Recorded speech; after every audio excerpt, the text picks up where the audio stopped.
O dólar saiu de controle e disparou. Ontem, no dia 1º de abril, e não é mentira, o dólar subiu igualzinho o foguete do Elon Musk. Bateu R$ 5,07 e causou uma tremenda preocupação. Dá uma olhada aqui no gráfico que eu vou colocar na sua tela agora, da cotação entre dólar e real, que mostra exatamente isso que eu acabei de explicar para você. R$ 5,07. E hoje a gente tem dois grupos de pessoas. Aqueles que estão apostando que o dólar é dali só para cima e tem outros que acham que o dólar vai ralo abaixo.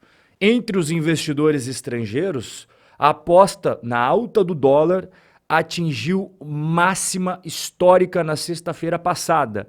Mais de 68 bilhões de dólares estão bancando a aposta que o dólar vai disparar mais ainda. Agora, os investidores locais, brazucas, estão acreditando que vai acontecer ao contrário, que o dólar vai se desvalorizar frente ao real. E aí eu pergunto para você, entre esses dois grupos, que aposta na alta do dólar ou que aposta na queda do dólar, qual que você faz parte? Enquanto você escreve aqui nos comentários se você acha que vai subir ou se vai cair, eu vou continuar o nosso bate-papo aqui, porque essa subida ela foi tão preocupante que tiveram que fazer alguma coisa. O Banco Central Brasileiro anunciou que hoje, terça-feira, dia 2 de abril de 2024, vai acontecer uma intervenção. Após o dólar atingir a máxima dos últimos 6 meses, o Banco Central faz primeira intervenção no governo Lula. O Banco Central vai fazer um leilão de até 20 mil contratos de swap cambial, que valem aí 5 bilhões de reais. Óbvio, o que é swap cambial? Swap cambial é um contrato feito entre duas partes. E o que eles combinam nesse contrato? Que eles vão fazer um troca-troca. Deixa eu te explicar o troca-troca. Quem troca o quê com quem? O Banco Central, que está de um lado, vai pagar a variação cambial dentro de um período de tempo que está estabelecido ali no contrato. E a outra parte do contrato, o que ela vai fazer? Ela vai pagar uma taxa de juros que geralmente é a taxa Selic. Então o swap cambial é esse troca-troca, é uma ferramenta que o Banco Central utiliza para controlar a taxa de câmbio quando ele percebe que o negócio começa a sair fora de controle. Aí ele entra com o swap cambial. O Banco Central, ao lançar esses swaps cambiais, ele faz isso para manter a estabilidade da cotação entre real e dólar. Já na outra ponta do contrato, por exemplo, empresas e bancos buscam o swap cambial para se proteger das variações entre o real frente ao dólar. Vou trazer um exemplo prático aqui para você. Imagine uma empresa brasileira que possua dívidas em dólares. Aí o dólar ali custando 4,85, 4,90, de repente, buf, quando ela pisca o olho, R$ 5,07. O departamento financeiro da empresa já começa a suar frio, a ter dor de barriga. Então o que eles fazem? O troca-troca com o Banco Central. O Banco Central vai pagar a variação cambial dentro daquele período estabelecido no contrato, enquanto que a empresa vai pagar a taxa de juros em moeda brasileira, que geralmente é a Selic. Você já entendeu o que o Banco Central vai fazer? Você já entendeu por que ele vai fazer? Que é por conta da disparada do dólar. Mas aí vem a pergunta: por que o dólar está disparando? Bom, é isso que eu vou te contar agora. Os Estados Unidos são o país mais importante do mundo quando o assunto é grana, né? Falou de economia, falou de mercado financeiro, falou de investimentos, é o tio Sam que manda. E o Banco Central americano, o Fed, é o responsável pela taxa de juros da economia na terra do tio Sam. E os investidores do mundo inteiro sempre ficam de olho no que os Estados Unidos está fazendo. E eles estavam apostando o seguinte: o Fed vai cortar os juros, agora é só alegria. Afinal de contas, todas as vezes que as taxas de juros de um país caem, os investimentos em renda variável, como ações e fundos imobiliários, sobem. E a renda fixa também se beneficia.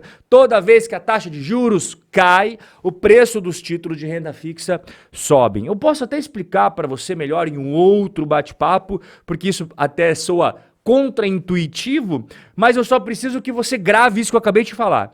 Quando os juros caem, o preço dos títulos sobem. Agora, quando os juros sobem, o preço dos títulos cai. Então o pessoal do mercado financeiro do mundo todo estava apostando que o Fed ia deixar todo mundo sorrindo de orelha a orelha, porque ia começar as quedas de taxa de juros na terra do tio Sam. Isso significa que ações, fundos imobiliários, renda fixa, tudo vai para cima. Vários cortes seguidos na taxa de juros, dá-lhe festa da bolsa, dá-lhe festa dos bancos, dá-lhe festa das instituições financeiras. Acontece que nas últimas declarações, o que o Fed fez?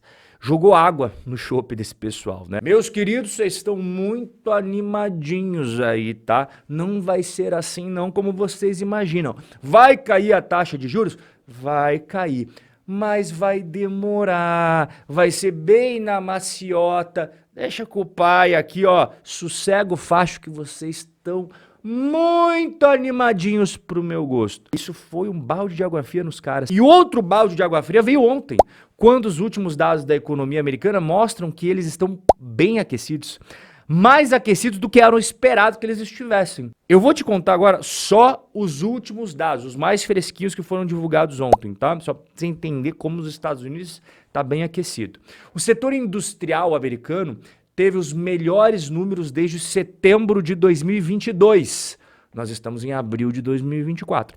E o preço dos bens industrializados subiu de novo. Já vinha subindo em outras medições. Ou seja, a parte industrial está aquecida. Os dados da semana passada também mostram uma robustez, uma solidez, que o mercado americano, a economia, está bem aquecida. Então isso significa o quê? Que os juros dos Estados Unidos precisam se manter num patamar elevado para conter o ânimo da galera. Dar uma freada nessa economia, porque a maior preocupação do Fed é a inflação americana. Então, em outras palavras, significa que com base em tudo que está aparecendo aí de dados mais fresquinhos e também com base nos discursos do pessoal do Fed, o pessoal sempre dá discursos lá falando qual que é a visão deles, os juros dos Estados Unidos vão continuar por mais tempo do que imaginado em patamares mais elevados. Isso significa que o dinheiro vai continuar fluindo para a terra do tio Sam e sendo drenada de países série B, como é o caso do nosso Brasilzão. O Brasilzão não é Série A não, tá? O Brasil é muita insegurança, né, cara? É muita volatilidade, muita doideira, muita loucura. Aí o gringo fala assim, ó, eu só invisto aí quando for valer a pena. Agora tá valendo a pena eu ficar bem bonitinho aqui nos Estados Unidos, ganhando juros gordinhos, sem ocorrer o risco que tem no Brasil. E não é à toa que até semana passada eu fiz um videozinho rápido nos Reels e nos Shorts, falando sobre a saída do gringo na bolsa. Nesse ano 2024, 22 bilhões de reais já foram sacados só dos estrangeiros. Ah, Rob, mas os estrangeiros são tão importantes assim? São muito importantes. Se você olhar aqui os gráficos, mais de 50% das negociações de ações são dos gringos. E se você vê derivativos, é mais de 70%. Ou seja, eles comandam a bolsa brasileira. E o que você tem que fazer? Você tem que estar dolarizado. Independentemente do dólar estar 5,7, 5,5, 5, 4,95. Estar dolarizado é você não apostar 100% das suas fichas no Brasil. Cá entre nós, né? O Brasil tem seus problemas que nós conhecemos muito bem. Não é à toa que na nossa carteira do canal nós temos investimentos no Brasil e investimentos no exterior. E não é à toa que eu recomendo para todos os clientes da minha consultoria pelo menos uma partezinha ter investimentos no exterior para você dormir mais tranquilo. Caso tudo dê errado no Brasil, cara, você tem aquela parte em moeda forte, em dólar, investimentos que estão fora do Brasil, que ninguém vai poder acessar, para você ficar tranquilo, colocar a cabeça à noite no travesseiro e dormir bem. A propósito, se você quiser auxílio profissional com seus investimentos, basta você mandar mensagem para contato@robcorreia.com.br. Você coloca nesse e-mail o seu nome e o seu WhatsApp com o DDD e a nossa equipe vai entrar em contato contigo para apresentar a nossa consultoria de investimentos. O nosso bate-papo de hoje vai ficando por aqui. Um forte abraço, fique com Deus e dolarize-se. Até o nosso próximo encontro.